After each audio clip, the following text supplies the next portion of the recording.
عظمیٰ نامی خاتون کا قتل خودکشی قرار دینے کی کوشش ناکام، رشتہ دار گرفتار۔ بنگلور میں 53 سالہ سافٹ ویئر انجینئر کو اپنی 45 سالہ رشتہ دار کو زہر دے کر قتل کرنے کے الزام میں گرفتار کر لیا گیا۔ دونوں کے درمیان تعلقات تھے، لیکن جب خاتون نے کسی اور سے شادی کا فیصلہ کیا تو ملزم نے اسے مار دیا۔ ذرائع سے ملی اطلاع کے مطابق اماد بادشاہ نامی شخص جو مراتحلی کے قریب اسپائس گارڈن میں رہتا تھا، جبکہ مقتولہ عظمیٰ خان کا تعلق کاچارا کاہلی سے تھا۔ پولیس کے مطابق دونوں 8 سال پہلے اپنے شریک حیات سے الگ ہو چکے تھے۔ اگرچہ ان کی شادی نہیں ہو سکی، لیکن وہ مسلسل رابطے میں تھے۔ 10 ماہ قبل بادشاہ نے ممبئی منتقل ہونے کا فیصلہ کیا اور اپنا فلیٹ خالی کر دیا، جبکہ عظمیٰ اپنی والدہ کے گھر HBR لے آؤٹ میں شفٹ ہو گئی۔ تاہم بعد میں بادشاہ دونوں بنگلور آئے اور کنڈالی ضلع کے دیپم اپارٹمنٹ میں رہنے لگے۔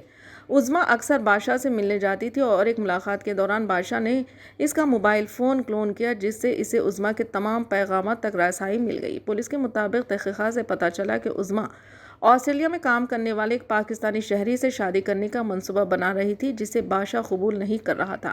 31 دسمبر 2024 کو بادشاہ نے اپنے فلیٹ میں کھانا پکانے کی تصاویر بھیجی اور عظمیٰ کو نئے سال کا جشن منانے کے لیے بلایا۔ عظمیٰ رات 9:30 بجے وہاں پہنچی تو تقریباً 12:30 بجے تک فلیٹ سے آوازیں آتی رہی۔ 1 جنوری کی دوپہر کے قریب بادشاہ نے اپنے رشتہ داروں کو پیغامات بھیجے کہ اس کی پہلی بیوی عظمیٰ کے ساتھ تعلقات پر اعتراض کر رہی ہے، جس کی وجہ سے وہ دونوں اپنی جان دے رہے ہیں۔ عظمیٰ کے بھائی حمایت خان نے فوراً پولیس ہیلپ لائن نمبر پر فون کیا اور 1 بجے پولیس موقع پر پہنچ گئی۔ جب پولیس پہنچی تو عظمیٰ کی موت ہو چکی تھی، جبکہ بادشاہ زندہ تھا اور اسے ہاسپٹل منتقل کر دیا گیا۔ تاہم عظمیٰ کی پوسٹ مارٹم رپورٹ میں انکشاف ہوا کہ وہ کم از کم 8 گھنٹے پہلے ہی مر چکی تھی، جبکہ بادشاہ نے اس کے بعد پیغامات بھیجے تھے۔